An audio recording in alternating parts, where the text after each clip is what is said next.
The year is 1979. The place is a clearing on Dechmont Law in Livingston, West Lothian, Scotland. Bob Taylor, a forestry worker, had an encounter with a UFO. The UFO dragged him along the ground. This is considered to be one of the most significant close encounters in Scotland. On November 9, 1978, at 10:30 a.m., Bob Taylor advised that he had been working alone checking fences and gates at Dechmont Woods at 10:30 when he came across the spaceship in a clearing. After the spiked objects rushed out and tried to grab hold of him, all he could remember was a strong smell of burning. When he came to, the clearing was empty, apart from a pattern of deep regular marks on the ground. He went to his van, but was so shaken he drove it into a ditch and had to stagger home in a dazed condition. When he got to his house, he told his wife Mary he had been attacked by a spaceship thing. Because Mr. Taylor was in such a state, the police were called and officers found themselves inquiring into an assault on a forester by alien beings.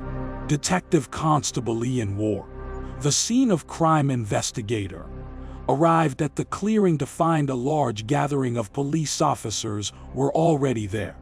There were about 32 holes, which were about 3.5 inches in diameter, as well as marks similar to those made by the type of caterpillar tracks often fitted on bulldozers. After examining every piece of machinery they had up there, "We did not find anything to match," he said. The police officer said that the unusual marks on the ground were only to be found in the clearing where Mr. Taylor had experienced his reported close encounter. "These marks just arrived," Detective Constable Wark said. "They did not come from anywhere or go anywhere. They just arrived as though a helicopter or something had landed from the sky." The police report from the time said the marks on the ground indicated an object of several tons had stood there, but there was nothing to show that it had been driven or towed away. PC William Douglas wrote, "There appeared to be no rational explanation for these marks. As part of the police investigation, Mr. Taylor's ripped trousers were sent for forensic examination, but this was many years before modern DNA techniques, so analysis concentrated on how the damage had been done. Police forensics said the trousers seemed to have been damaged by something hooking them and moving up." In his testimony to the police, the 61-year-old described how he saw a 30-feet-high dome-shaped object in a clearing in the forest near the West Lothian. He told how two spiked spheres then rolled out towards him, and as he passed out, he was aware of being grabbed on either side of his legs. Mr. Taylor woke up in a disheveled state 20 minutes later. Mr. Taylor, who died in 2007, was a respected war hero and teetotal churchgoer. No one doubted that he was sincere in what he believed he had seen, and throughout the rest of his life he never deviated from his story.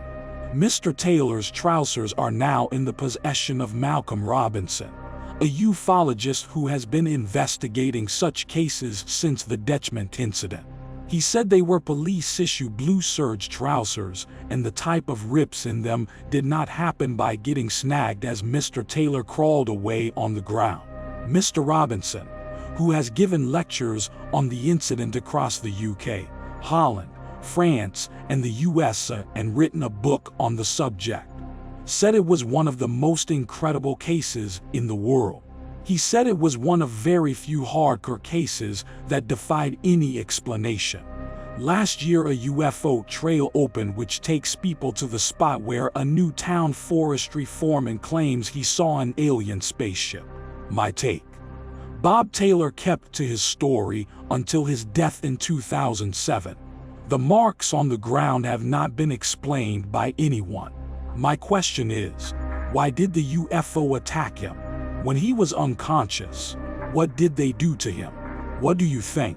Resources: Stephen Brockley Hurst at BBC.com, November 9, 2019.